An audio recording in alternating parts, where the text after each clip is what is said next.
When you're first getting started with acrylic painting, it's kind of confusing thinking about which type of paintbrush to use. I mean, throughout my career, I've used so many paintbrushes.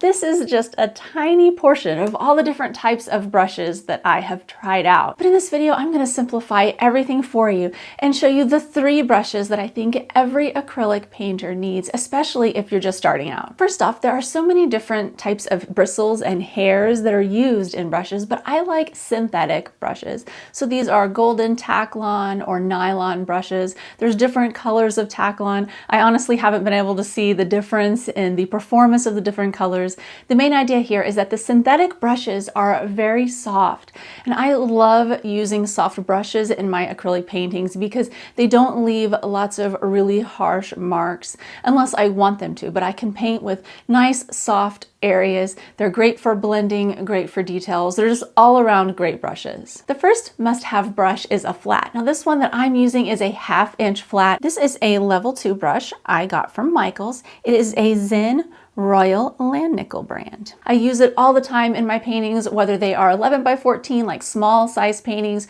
or even like 24 by 30 or larger. I love this size of a flat brush. It's so versatile.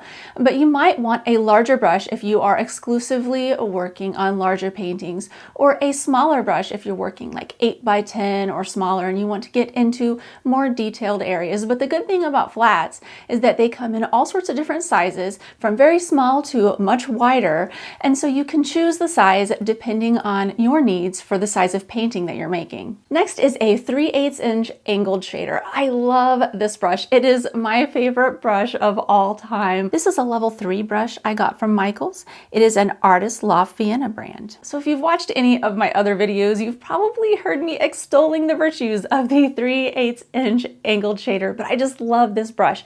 You can paint detailed areas with the tip. You can paint thicker, flatter areas with the side. You can do long, nice, flowy lines. I use this for eyes and whiskers and noses, all the detailed areas that I need to do. I just love this brush. Last but not least is a round size 0. Size 0 is the small size of paintbrush that you can get. And this is a level 2 brush I got from Michaels, another Zen Royal Land Nickel brand. And if you notice, the tip of this round brush is very, very thin. I use this to sign all of my paintings because you have to think about your painting. You need things to actually apply the paint to make your image, but you also need something to sign it. And over the years, I've tried all sorts of different brushes to sign my paintings with, but this 0 round is really the best. It's the most versatile, and you can use it for detailed areas, like if you wanted to paint eyelashes or whiskers, if you didn't like using an angled shader for that purpose. So it's a great paintbrush to have, and I think every painter needs one of these. As you can see, these aren't super expensive brushes. You don't need to get the most expensive brushes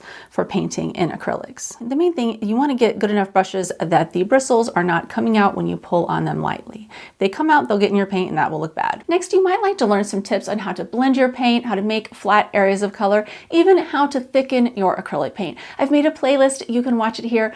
All of the basics are in there if you're learning how to acrylic paint. All right, thank you so much for watching. See you next time.